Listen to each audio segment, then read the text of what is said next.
Ozma of Oz by L. Frank Baum. Chapter 11. The Gnome King. By and by, when they drew near to the mountain that blocked their path, and which was the furthermost edge of the kingdom of Ev, the way grew dark and gloomy for the reason that the high peaks on either side shut out the sunshine, and it was very silent too, as there were no birds to sing or squirrels to chatter, the trees being left far behind them, and only the bare rocks remaining. Ozma and Dorothy were a little awed by the silence, and all the others were quiet and grave except the Sawhorse, which, as it trotted along with the Scarecrow upon his back, hummed a queer song, of which this was the chorus: "Would a wooden horse in a woodland go? Ay, ay, I sigh. He would, although had he not had a wooden head, he'd mount the mountain top instead." But no one paid any attention to this, because they were now close to the Gnome King's dominions, and his splendid underground palace could not be very far away. Suddenly they heard a shout of jeering laughter and stopped short. They would have to stop in a minute anyway, for the huge mountain barred their further progress, and the path ran close up to a wall of rock and ended. "Who was that laughing?" asked Ozma. There was no reply, but in the gloom they could see strange forms flit across the face of the rock. Whatever the creations might be, they seemed very like the rock itself, for they were the color of rocks, and their shapes were as rough and rugged as if they had been broken away from the side of the mountain. They kept close to the steep cliff facing our friends and glided up and down and this way and that with a lack of regularity that was quite confusing, and they seemed not to need places to rest their feet, but clung to the surface of the rock as a fly does to a window pane, and were never still for a moment. "Do not mind them," said Tik-Tok, as Dorothy shrank back. "They are only the gnomes." "And what are gnomes?" asked the girl, half frightened. "They are rock fairies, and serve the Gnome King," replied the machine. "But they will do us no harm. You must call for the king, because without him you can never find the entrance to the palace." "You call," said Dorothy to Ozma. Just then the gnomes laughed again, and the sound was so weird and disheartening that the 26 officers commanded the private to right about face, and they all started to run as fast as they could. The Tin Woodman at once pursued his army and cried, "Halt!" And when they had stopped their flight, he asked, "Where are you going?" I find I've forgotten the brush to brush my whiskers," said the general. Oh my gosh, trembling with fear. "So we are going back after it." "That's impossible," replied the Tin Woodman, "for the giant with the hammer would kill you all if you tried to pass him." "Oh, I'd forgotten the giant," said the general, turning pale. "You seem to forget a good many things," remarked the Tin Woodman. "I hope you won't forget that you are brave men." "Never!" cried the general, slapping his gold-embroidered chest. "Never!" cried all the other officers indignantly, slapping their chests. "For my part," said the private meekly, "I must obey my officers. So when I am told to run, I run, and when I'm told to fight, I fight." "That's right," agreed the Tin Woodman. "And now you must all come back to Ozma and obey her orders. And if you try to run away again, I will have her reduce all the 26 officers to privates and make the private your general." This terrible threat so frightened them that they at once returned to where Ozma was standing beside the Cowardly Lion. Then Ozma cried out in a loud voice, "I demand that the Gnome King appear to us." There was no reply, except that the shifting gnomes upon the mountain laughed in derision. "You must not command the Gnome King," said Tik-Tok, "for you do not rule him. as you do your own people." So Ozma called again, saying, "I request the Gnome King to appear to us." Only the mocking laughter replied to her, and the shadowy gnomes continued to flit here and there upon the rocky cliff. "Try entreaty," said Tik-Tok to Ozma. "If he will not come at your request, then the Gnome King may listen to your pleading." Ozma looked around her proudly. "Do you wish your ruler to plead with this wicked Gnome King?" she asked. "Shall Ozma of Oz humble herself to a creature who lives in an underground kingdom?" "No!" they all shouted with big voices, and the Scarecrow added, "If he will not come, we will dig him out of his hole, like a fox, and conquer his stubbornness. But our sweet little ruler must always maintain her dignity, just as I maintain mine." "I'm not afraid to plead with him," said Dorothy.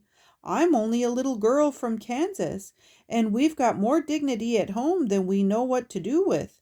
I'll call the Gnome King." "Do," said the Hungry Tiger, "and if he makes hash of you, I'll willingly eat you for breakfast tomorrow morning."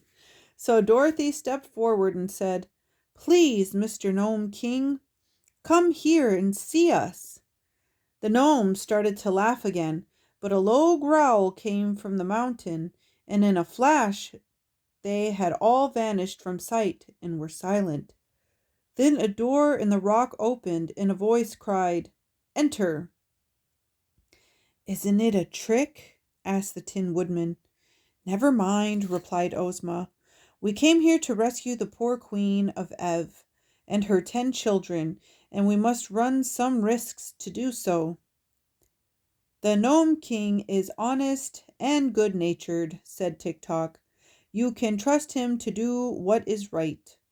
So Ozma led the way, hand in hand with Dorothy, and they passed through the arched doorway of rock and entered a long passage which was lighted by jewels set in the walls and having lamps behind them.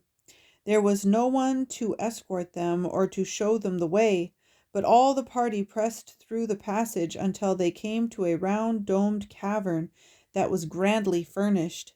In the center of this room was a throne carved out of a solid boulder of rock, rude and rugged in shape, but glittering with great rubies and diamonds and emeralds on every part of its surface. And upon the throne sat the Gnome King. This important monarch of the underground world was a little fat man clothed in gray-brown garments that were the exact color of the rock throne in which he was seated. His bushy hair and flowing beard were also colored like the rocks, and so was his face. He wore no crown of any sorts, and his only ornament was a broad jewel-studded belt that encircled his fat little body. As for his features, they seemed kindly and good-humored, and his eyes were turned merrily upon his visitors as Ozma and Dorothy stood before him with their followers ranged in close order behind them. "Why, he looks just like Santa Claus, only he isn't the same color," whispered Dorothy to her friend, but the Gnome King heard the speech, and it made him laugh aloud.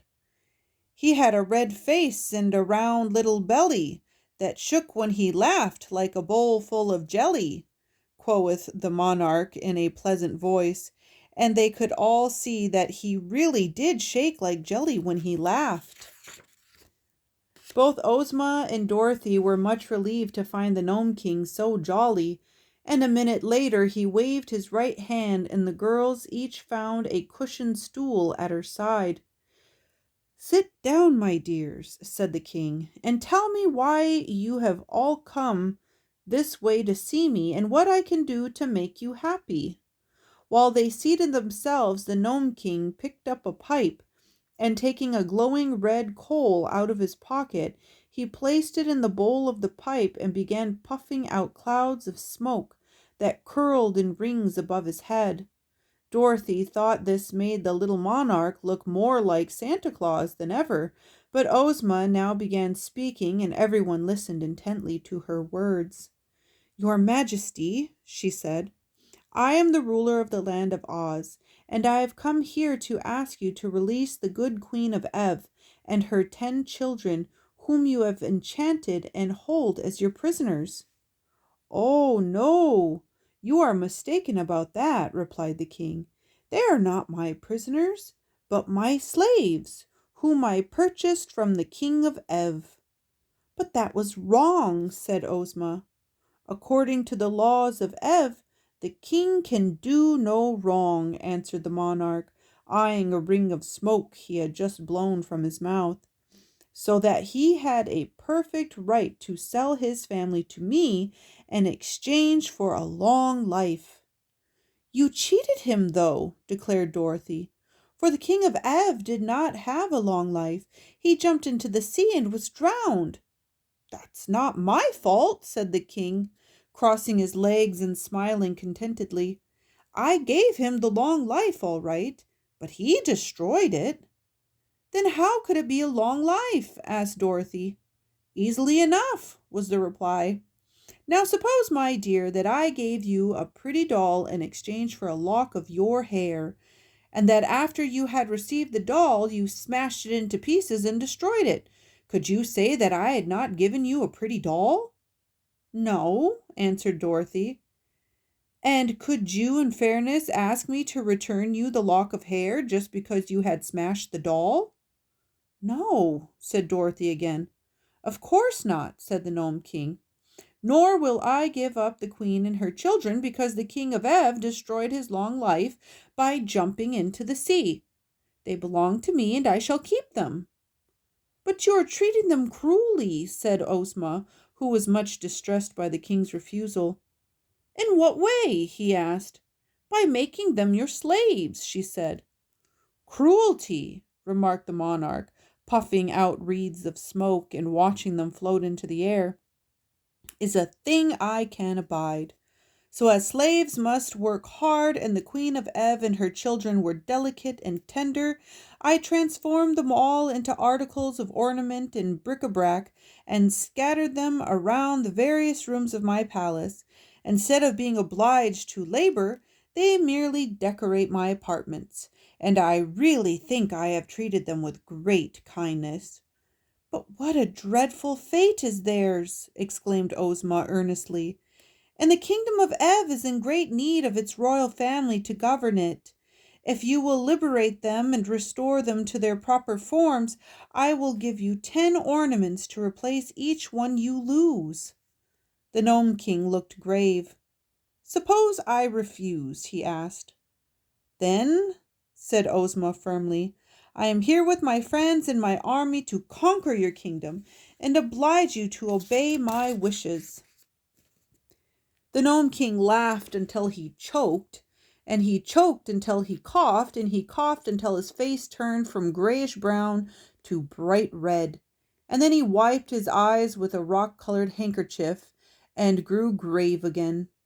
"You are as brave as you are pretty, my dear," he said to Ozma. "But you have little idea of the extent of the task you have undertaken. Come with me for a moment." He arose and took Ozma's hand, leading her to a little door at one side of the room. This he opened, and they stepped out upon a balcony, from whence they obtained a wonderful view of the underground world.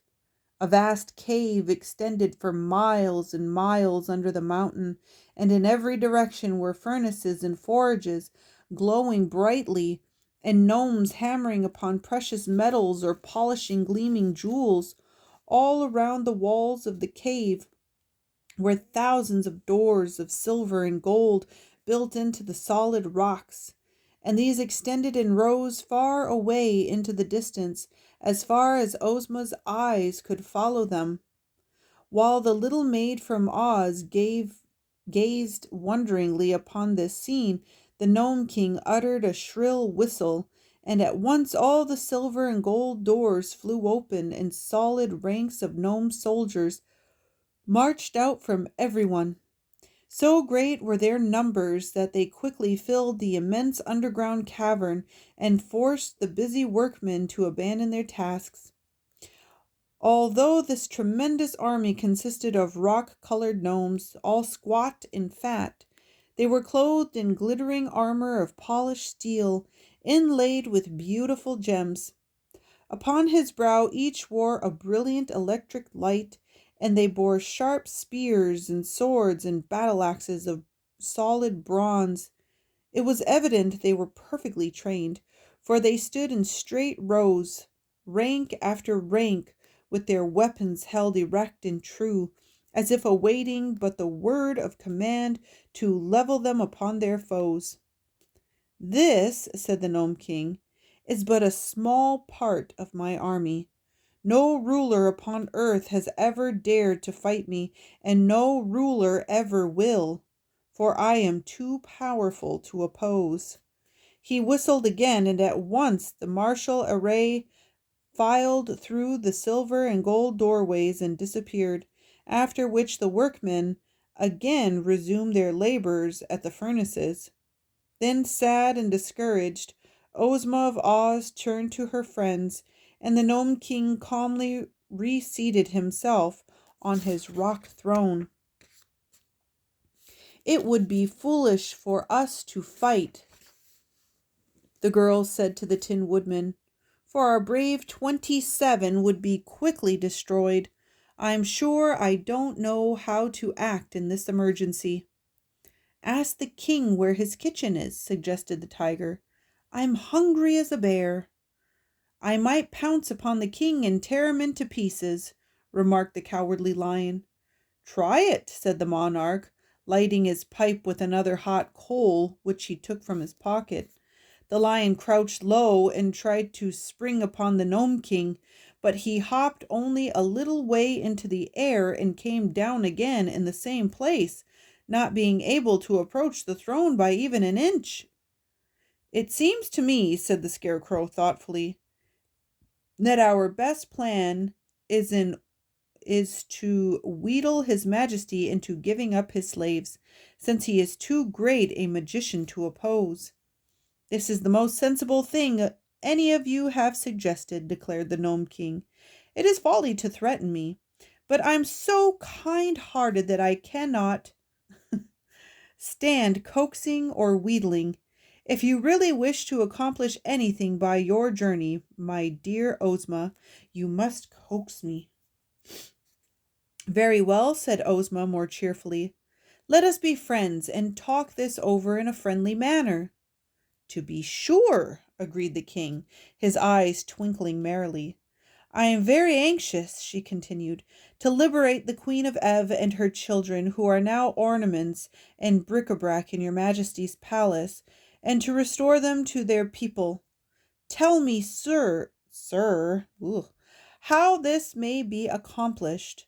The king remained thoughtful for a moment, after which he asked, "Are you willing to take a few chances and risks yourself in order to set free the people of Ev?"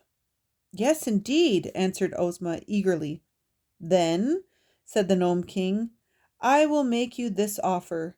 You shall go alone and unattended into my palace and examine carefully all that the rooms contain.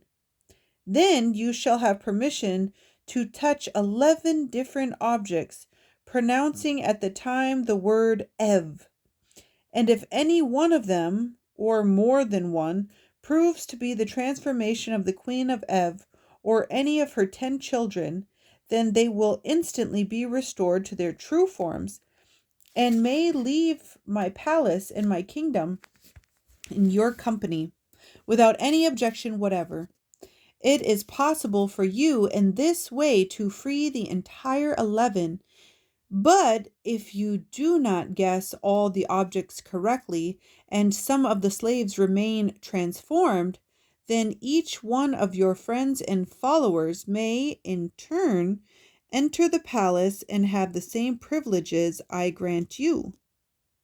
"Oh, thank you for this kind offer," said Ozma eagerly. "I make but one condition," asked the Gnome King, his eyes twinkling. "What is it?" she inquired. "If none of the 11 objects you touch proves to be the transformation of any of the royal family of Ev, then instead of freeing them, You will yourself become enchanted and transformed into an article of bric-a-brac or an ornament. This is only fair and just, and is the risk you declared you were willing to take. Chapter 12. The 11 Guesses. Hearing this condition imposed by the Gnome King, Ozma became silent and thoughtful, and all her friends looked at her uneasily. "Don't do it!" exclaimed Dorothy. "If you guess wrong, you will be enslaved yourself." "But I shall have 11 guesses," answered Ozma. "Surely I ought to guess one object in 11 correctly, and if I do, I shall rescue one of the royal family and be safe myself. Then the rest of you may attempt it, and soon we shall be free. We shall free all of those who were enslaved." "What if we fail?" inquired the Scarecrow. "I'd look nice as a piece of bric-a-brac, wouldn't I?" "We must not fail," cried Ozma courageously. "Having come all this distance to free these poor people, it would be weak and cowardly in us to abandon the adventure. Therefore I will accept the Gnome King's offer and go at once into the royal palace." "Come along then, my dear," said the king, climbing down from his throne with some difficulty, because he was so fat. "I'll show you the way." He approached a wall of the cave and waved his hand. Instantly an opening appeared, through which Ozma, after a smiling farewell to her friends, boldly passed. She found herself in a splendid hall that was more beautiful and grand than anything she had ever beheld. The ceilings were composed of great arches that rose far above her head, and all the walls and floors of the polished marble exquisitely tinted in many colors. Thick velvet carpets were on the floor, and heavy silken draperies covered the arches leading to the various rooms of the palace. The furniture was made of rare old woods, richly carved and covered with delicate satins, and the entire palace was lighted by a mysterious rosy glow that seemed to come from no particular place, but flooded each apartment with its soft and pleasing radiance. Ozma passed from one room to another, greatly delighted by all she saw. The lovely palace had no other occupant, for the Gnome King had left her at the entrance, which closed behind her, and in all the magnificent rooms there appeared to be no other person. Upon the mantels and on many shelves and brackets and tables were clustered ornaments of every description, seemingly made out of all sorts of metal, glasses, china, stones, and marbles. There were vases and figures of men and animals, and graven platters and bowls, and mosaics of precious gems, and many other things. Pictures, too, were on the walls, and the underground palace was quite a museum of rare and curious and costly objects. After her first hasty examination of the rooms, Ozma began to wonder which of all the numerous ornaments they contained were the transformations of the royal family of Ev. There was nothing to guide her, for everything seemed without a spark of life. So she must guess blindly, and for the first time the girl came to realize how dangerous was her task, and how likely she was to lose her own freedom in striving to free others from the bondage of the Gnome King. No wonder the cunning monarch laughed good-naturedly with his visitors when he knew how easily they might be entrapped. But Ozma, having undertaken the adventure, would not abandon it. She looked at a silver candelabra that had 10 branches and thought, "This may be the Queen of Ev and her 10 children." So she touched it and uttered aloud the word Ev, as the Gnome King had instructed her to do when she guessed, but the candelabra remained as it was before. Then she wandered into another room and touched a china lamb, thinking it might be one of the children she sought, but again she was unsuccessful. 3 guesses, 4 guesses, 5, 6, 7, 8, 9, and 10 she made, and still not one of them was right. The girl shivered a little and grew pale even under the rosy light, for now but one guess remained, and her own fate depended upon the result. She resolved not to be hasty, and strolled through all the rooms once more, gazing earnestly upon the various ornaments, and trying to decide which she would touch. Finally, in despair, she decided to leave it entirely to chance. She faced the doorway of a room, shut her eyes tightly, and then, thrusting aside the heavy draperies, she advanced blindly with her right arm outstretched before her. Slowly, softly, she crept forward until her hand came in contact with an object upon a small round table. She did not know what it was, but in a low voice she pronounced the word Ev. The rooms were quite empty of life after that. The Gnome King had gained a new ornament, for upon the edge of the table rested a pretty grasshopper that seemed to have been formed from a single emerald. It was all that remained of Ozma of Oz, and in the throne room just beyond the palace, the Gnome King suddenly looked up and smiled. "Next," he said in his pleasant voice. Dorothy, the Scarecrow, and the Tin Woodman, who had been sitting in anxious silence, each gave a sort of dismay and stared into one another's eyes. "Has she failed?" asked Tik-Tok. "So it seems," answered the little monarch cheerfully. "But that's no reason one of you should not succeed. The next may have 12 guesses instead of 11, for there are now 12 persons transformed into ornaments. Well, well, which of you goes next?" "I'll go," said Dorothy. "Not so," replied the Tin Woodman. "As commander of Ozma's army, it is my privilege to follow her and attempt her rescue."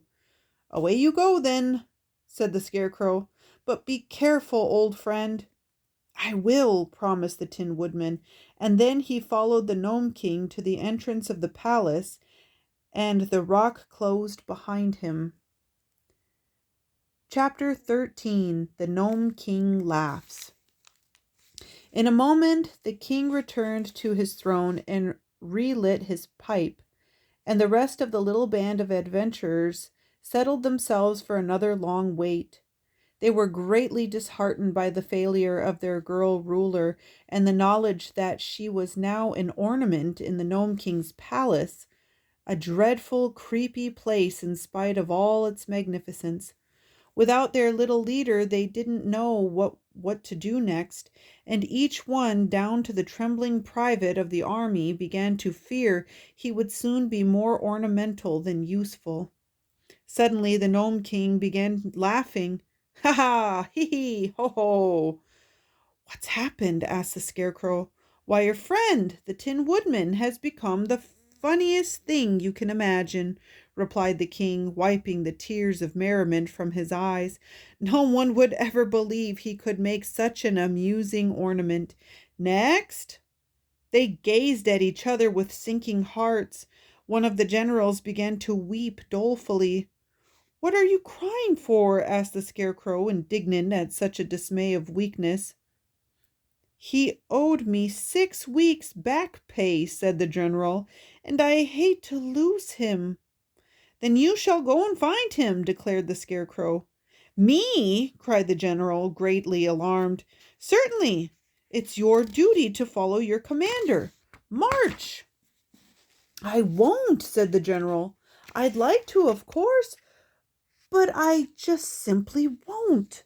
The Scarecrow looked inquiringly at the Gnome King. "Never mind," said the jolly monarch. "If he doesn't care to enter the palace and make his guesses, I'll throw him into one of my fiery furnaces." "I'll go, of course, I'm going," yelled the general as quick as scat. "Where's the entrance? Where is it? Let me go at once." So the Gnome King escorted him into the palace and again returned to await the result. What the general did no one can tell, but it was not long before the king called for the next victim, and a colonel was forced to try his fortune. Thus, one after another, all of the 26 officers filed into the palace and made their guesses and became ornaments. Meantime, the king ordered refreshments to be served to those waiting, and and at his command a rudely shaped gnome entered bearing a tray. This gnome was not unlike the others that Dorothy had seen, but he wore a heavy gold chain around his neck to show that he was the chief steward of the Gnome King, and he assumed an air of much importance, and even told His Majesty not to eat too much cake late at night, or he would be ill. Dorothy, however, was hungry, and she wasn't afraid of being ill, so she ate several cakes and found them good. And also she drank a cup of excellent coffee made of a richly flavored clay, browned in the furnaces, and then ground fine, and found it most refreshing and not at all muddy. Of all the party which had started upon this adventure, the little Kansas girl was now left alone with the Scarecrow, Tik-Tok, and the private for counselors and companions. Of course, the Cowardly Lion and the Hungry Tiger were still there, but they, having also eaten some of the cakes, had gone to sleep at one side of the cave, while upon the other side stood the Sawhorse, motionless and silent, as became a mere thing of wood. Billina had quietly walked around and picked up the crumbs of cake which had been scattered, and now it was long after bedtime. She tried to find some dark place in which to go to sleep. Presently the hen espied a hollow underneath the king's rocky throne, and crept into it unnoticed. She could still hear the chattering of those around her, but it was almost dark underneath the throne, so that soon she had fallen fast asleep. "Next," called the king, and the private, whose turn it was to enter the fatal palace, shook hands with Dorothy and the Scarecrow and bade them a sorrowful goodbye, and passed through the rocky portal. They waited a long time, for the private was in no hurry to become an ornament and made his guesses very slowly.